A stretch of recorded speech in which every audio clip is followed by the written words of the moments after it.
We've been in this series called Modern Love, and we're going through the scriptures that talk about love. And today we're going to talk about the poison of envy. Not poison ivy, but poison envy.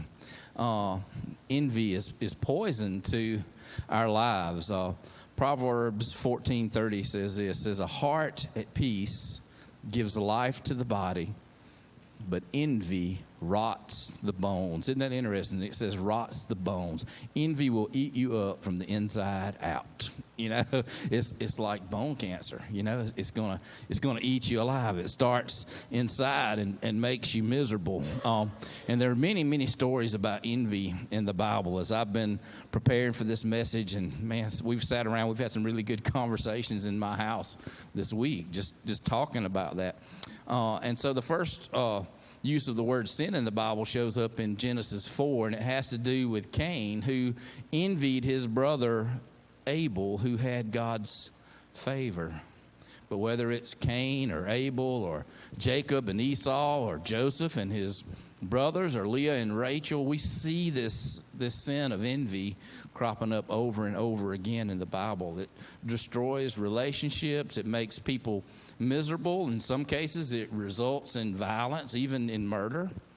The most common destroyer of friendships is not anger, and it's not impatience. It's not apathy. It's not unkindness. Most of the time, it's envy. And this is kind of I'm going to make a statement. And when I had that statement written out, I looked at it and I thought, wow, that's just kind of different, But it's impossible to envy someone and to love them at the same time.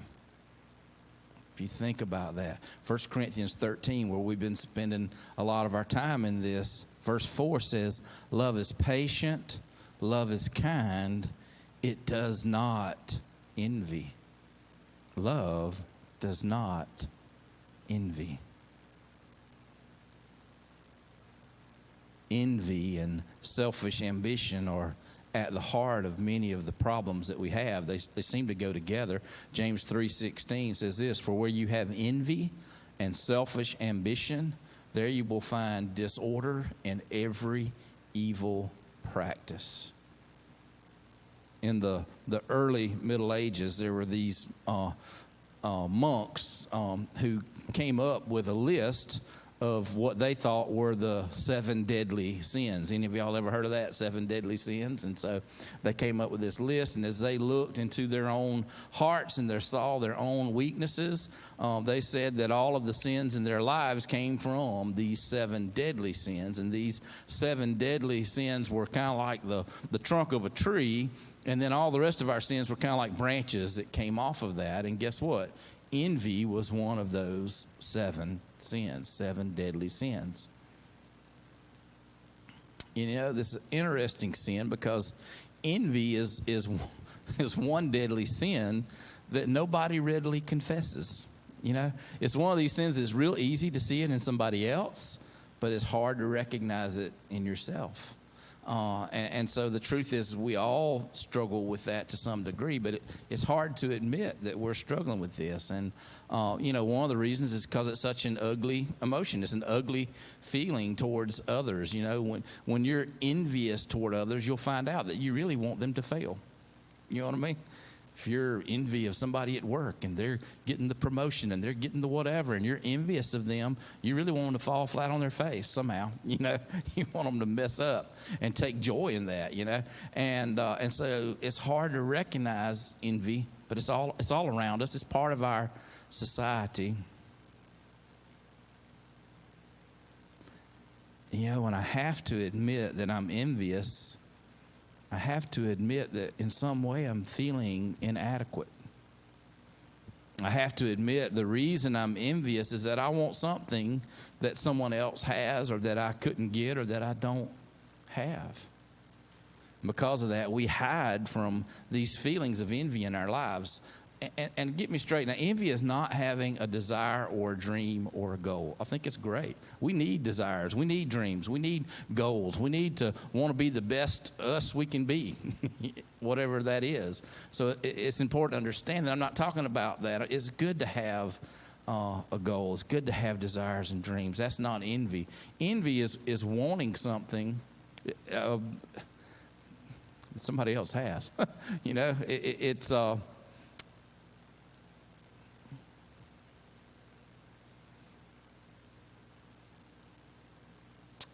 resenting somebody who already has what you desire or dream. That's really what envy is, and we all can find ourselves doing that. Envy kind of says, I can't be happy until I get that desire, dream, or goal. It's not being grateful for what you already have. And, it's easy for people to do this. And, sometimes we can even feel justified in that, just one example, and I just give y'all, and y'all know that's one thing I'm kind of real, is I'll tell y'all what pastor's struggling with, and so I have had this exact thing happen. Is many of y'all kind of know my history and know that I had hardware stores for years and years, and we sold lumber and building materials and stuff like that, and this one particular instance, y'all know I drive an old Ford truck, a 1997 F-150, and God has made me absolutely love it. You know what I mean? Be happy with it and just tickled to death with it. But it wasn't always that way.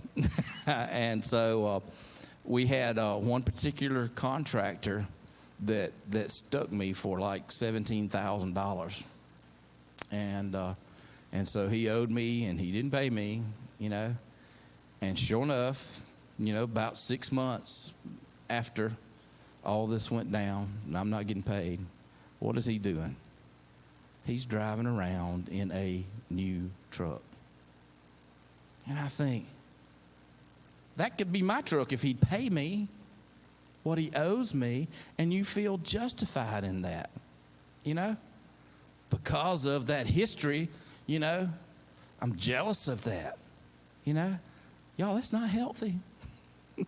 It's not good. We need to be happy with what God's blessed us with. I had a truck, got me from point A to point B where I was going. It was paid for. I didn't have payments on it, I should be thankful. But we live in this age of envy. There's an interesting study on social media, and it's titled Seeing Everyone Else's Highlight Reels. And then the subtitle is How Facebook Usage is Linked to Depressive Symptoms. And a lot of money y'all said, uh-oh. But really and truly, social media, that's what it is it's everybody else's highlight reels. You get to see them and their perfect family on the beach with a beautiful sunset and whatever in the background. You get to see all that, and you see the good stuff. You see their highlight reels. I think of it, like watching a sports highlight reel, and you say, oh, here's the touchdowns and here's the big plays and the whatever, and so you see that in people's lives. But what you don't see is all the fussing and fighting and arguing, complaining that went on as Mama was trying to get all her kids ready to make that picture on the beach or whatever it was, And, we had family pictures made at our house a while back. And, man, you talking about herding cats, y'all. That was the craziest thing that I have ever seen, And many of y'all know I have a son that's grown, Glenn, and then I have Gage that was here playing guitar this morning, Well, here we are fixing to get the thing made. I don't know why. Glenn decides he's going to go tackle Gage, you know what I mean? And so my 22, 3-year-old is going to go tackle my 9-year-old, 10-year-old, whatever. Anyway, tackles him and he ends up with grass stains on him and whatever, you know what I mean? Just not, you're like, why in the world? So he's crying and fussing. The grandkids are just like crazy, you know what I mean? All over everywhere. And then we've got our 2 dogs and they're going crazy and everywhere, and it's just, you don't see all that. You see the lovely picture. All of them, everybody's standing up here looking pretty. You didn't see all that craziness that went on before, You see the highlight reel. And they thought it was interesting. I think that photographer the next day said she wasn't taking any more family photos. That was it. I mean, we did her in. That was the final straw with that. But that social media is what it is. It is just comparing things, And people that study that say that the more time you spend on social media, the more you're going to be stirring your heart with feelings of envy, the more you're going to want whatever somebody else had. University of Michigan study found that more people use Facebook, the worse they feel about their own lives. Isn't that hard to believe? You know, and I know people that are hooked on it. You know what I mean? In the middle of the night, they up on their Facebook. You know, and it's it's not healthy. You know. Envy shows up in our entertainment. Just look at Disney shows. You know the story of Snow White. You got the queen staring at herself in the mirror, asking the mirror, who's the fairest of them all? And everything is hunky-dory until one day, Snow White's the fairest of them all. You know? And so all of a sudden, this queen's in this jealous rage because she can't bear the fact that there's somebody out there that's prettier than she is. And so she plots to get rid of Snow White. And so, you know, Lion King, think about that. Scar, he's jealous of his brother. He wants to be king of Pride Rock, so he murders his brother and tries to murder his nephew because he's envious of him. So it's envious everywhere, you know. Yet it's the one sin that's so hard to detect in ourselves. And here's a good test for that. Romans 12:15 says this. It says, rejoice with those who rejoice, and mourn with those who mourn. If you can freely rejoice with those who rejoice and freely mourn with those who mourn, then your heart is free from envy and bitterness towards someone else. But if another person suffers some loss, some defeat, some public embarrassment, some failure, and instead of mourning with them, you secretly rejoice, guess what? You got a problem. And it's inside of you. As a little boy, I just think about this. A lot of times we don't realize the problem's inside of us. Here it was at Cornerstone Americas years ago, and this little boy looked at her and pointed at her and said, you are the problem. And so a lot of times we don't realize that we are the problem, you know. And so think about that. Do you really rejoice with those who rejoice? Do you really mourn with those who mourn? Or what about this? Is there someone that you find that you can't rejoice with when they're rejoicing, or that you can't mourn with when they're mourning? Maybe the reason is envy. You know, envy leads to all kind of just bad things. I know a story of a mother-in-law who was envious of her son was getting married, and she was envious of all the gifts that people were giving them. And you're like, what in the world? Why would a mom be envious of her son being blessed? People giving them toasters and dishes and whatever, that kind of stuff. But she literally went in her son's house and took some of the wedding gifts. That's getting out of control. Envy has gone too far. But that's what it does. That's what it leads to. Saul, we're going to talk about Saul this morning. He struggled with envy, and it got the best of him. And y'all that know the story, you know, Saul was the first king of Israel, and then David was his successor. So we're going to read a few scriptures out of 1 Samuel about this. 1 Samuel 18:5 says, whatever mission Saul sent him on, David was so successful that Saul gave him a high rank in the army. This pleased all the troops and Saul's officers as well. Verse 6 says, when the men were returning home after David had killed the Philistine, the women came out from all the towns of Israel to meet King Saul with singing and dancing, with joyful songs, and with timbrels and lyres. And so this was a fairly common way that they had historically of celebrating military victories that happened back then.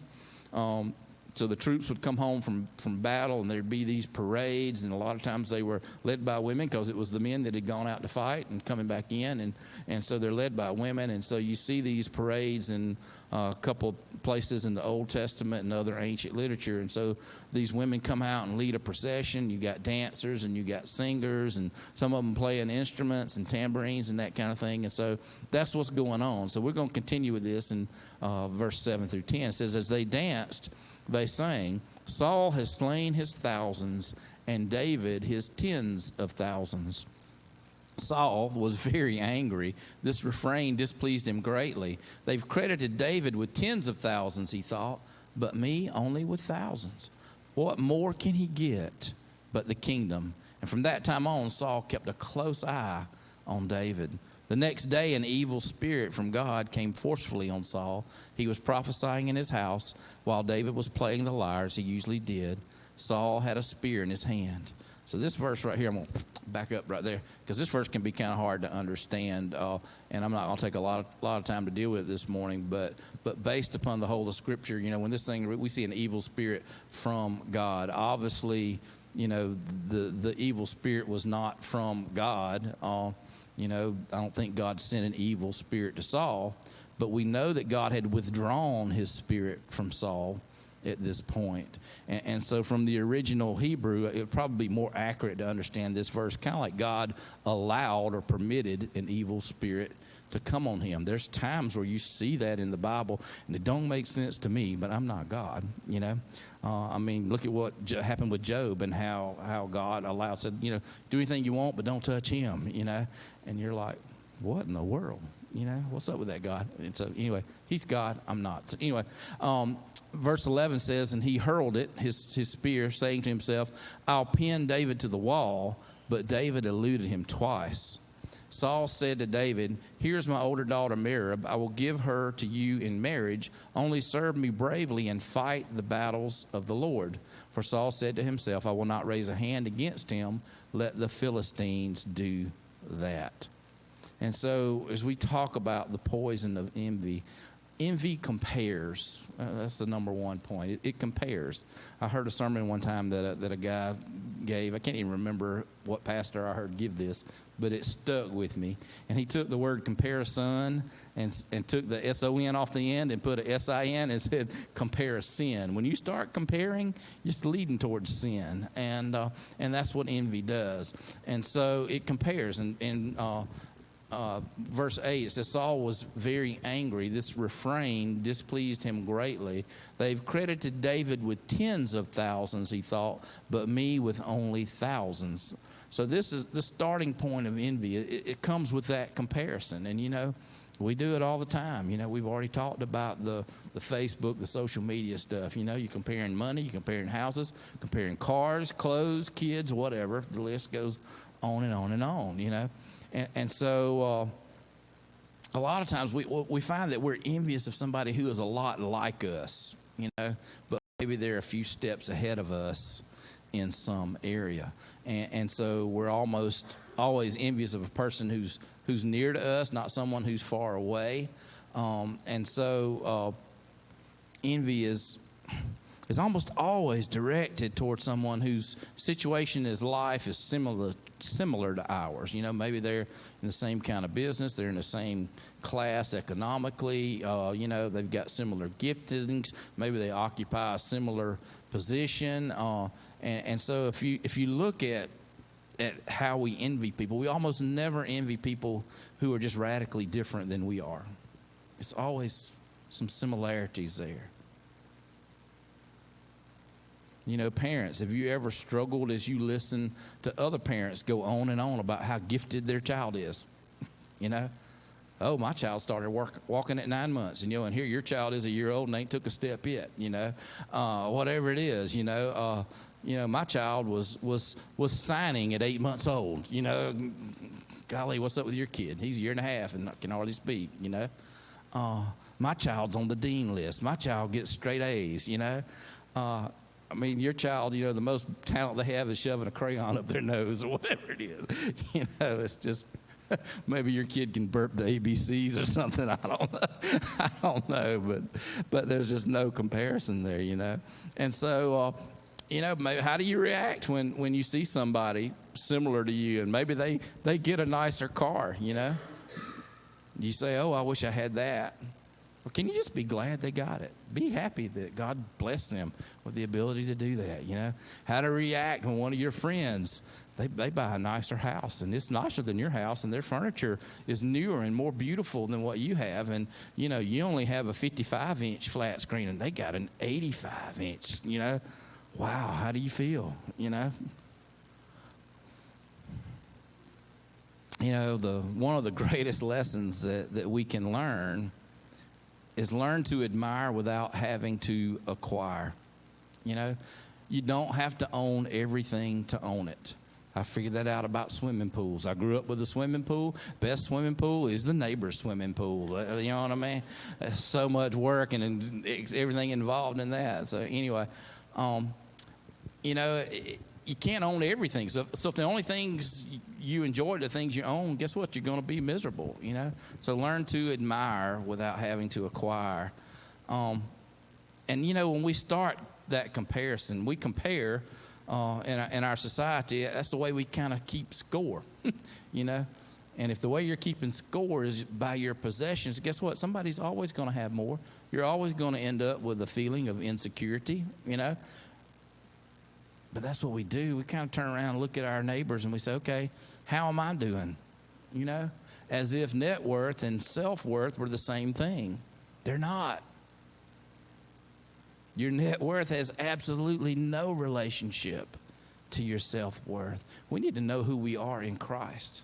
That's where our identity needs to be. That we're his child.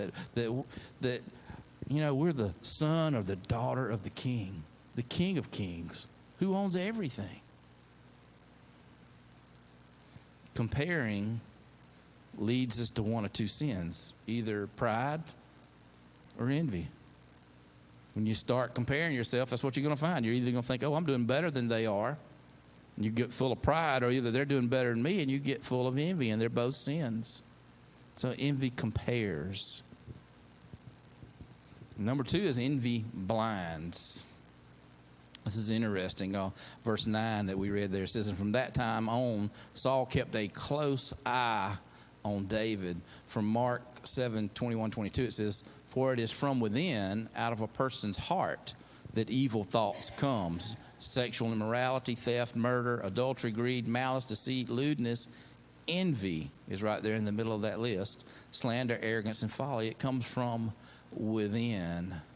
And that the word there for envy in Mark 7:22 is actually a translation of two Greek words.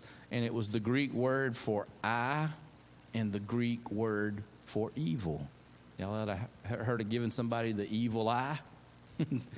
Eyes full of envy. And so they're pictured in ancient paintings of people with their eyes formed into narrow slits. And that envy has to do with how we look at others. And it blinds us to the bigger picture. When we're envious, another person is reduced down to that one quality, that one possession, that one relationship, that one success that maybe that we crave and that we want. You know, with envy, we hold a microscope as we look at another person. It narrows our field of vision to this one thing. This other person has what I want. We don't see this person as someone made in the image of God. We don't see this person as someone like myself with worries and anxieties and burdens. We don't see this person as someone who may have worked very hard to get where they are. We don't see this person maybe as someone whom God has just had grace on and he's blessed them. Envy blinds us to another's full humanity. We tend to think their life is perfect and that they have no problems. We reduce them down by looking through this microscope to the one thing they have, which is what we want. That's what Saul did with David. He looked at David through a microscope with an evil eye. Think about it. Saul was the king. He had everything. He had the power. He had the palace. He had virtually everything a man could ever want. But he didn't have one thing, and that was the praise of those women. And that's what he wants. And David is reduced down to just somebody who got more praise than I did.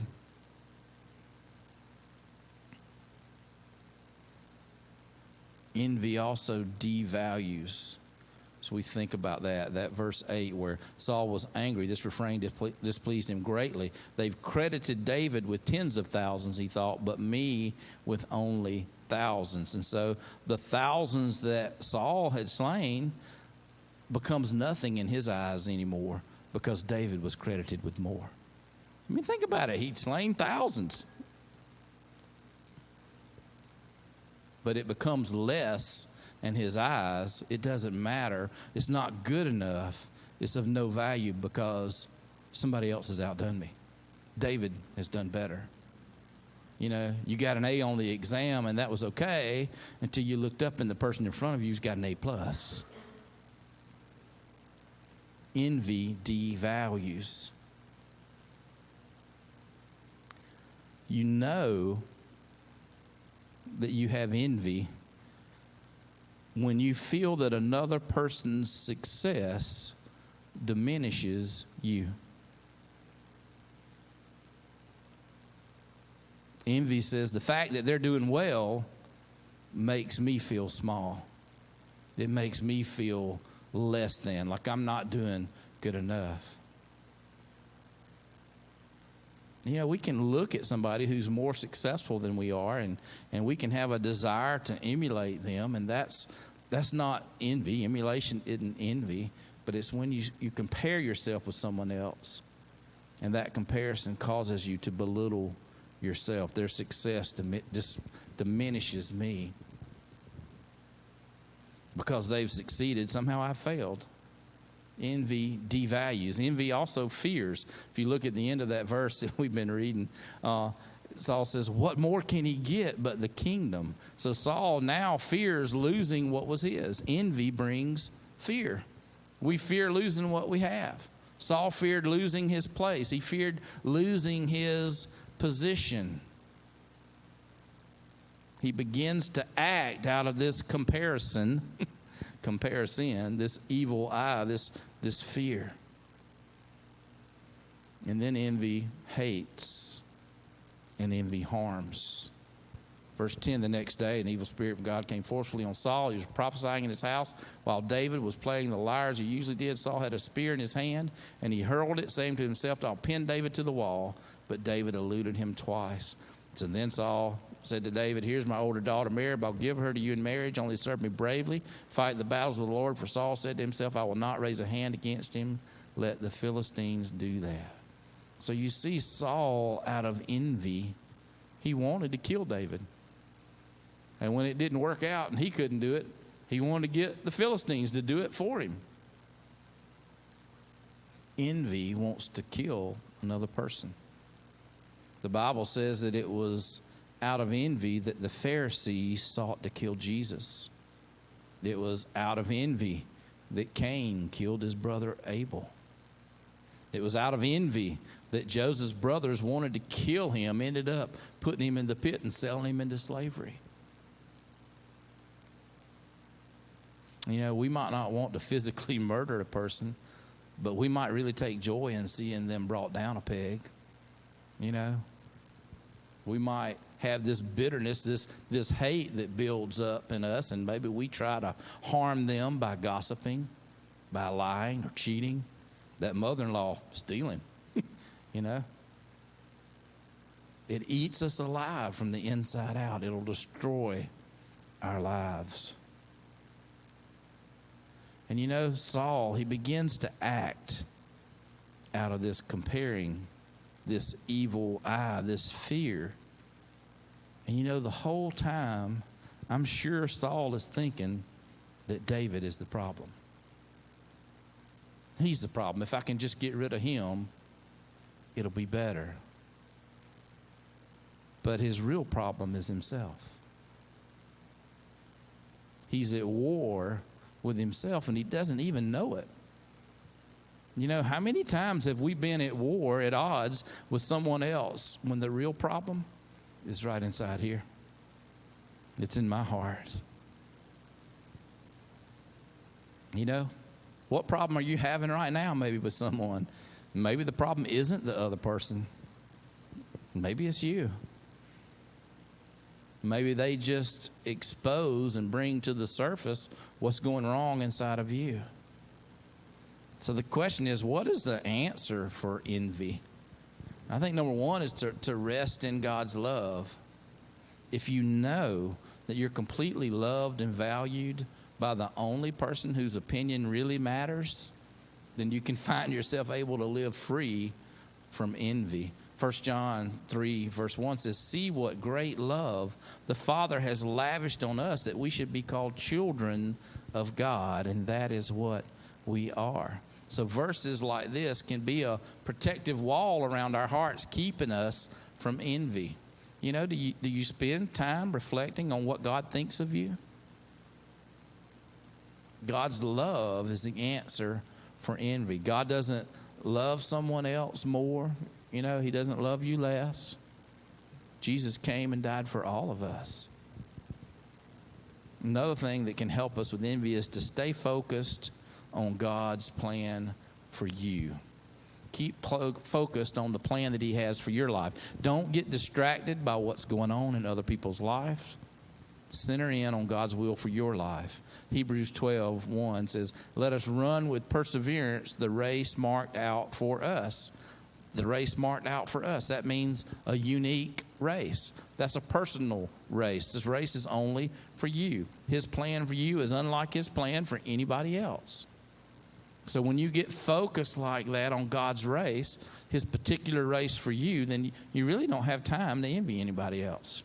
You're so caught up in what he wants you to do, you really can't be bothered with envy because you're living your life for him.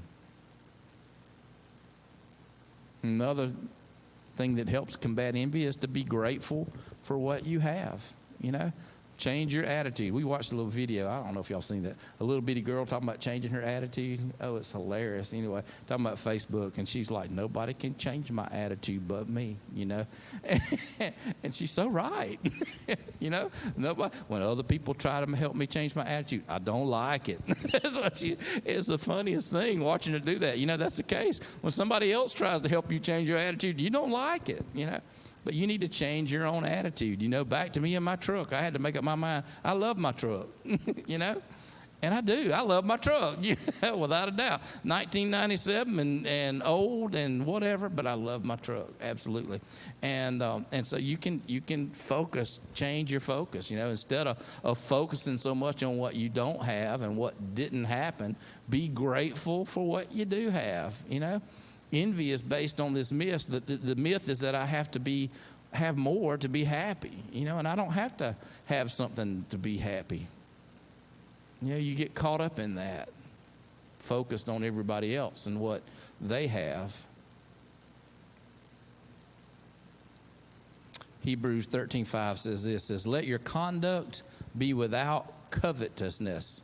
Well, that would be envy. That's a big old fancy word. Be content with such things as you have. For he himself said, I will never leave you nor forsake you. So just be, amen, Lord, thank you for what I have. And I know that you're never going to leave me. You're never going to forsake me. And whatever I go through in this life, I don't have to go through this without you. It's not an issue of rich or poor, what I do have or what I don't have, but an issue of contentment. Being content with what you have. Philippians 4, Paul says this, that I've learned the secret of being content, whether living in plenty or in want. That encourages me because it says he learned the secret. You can learn to do this. You can learn to be content with what you have. It's something that you can learn. It probably doesn't come natural, you know.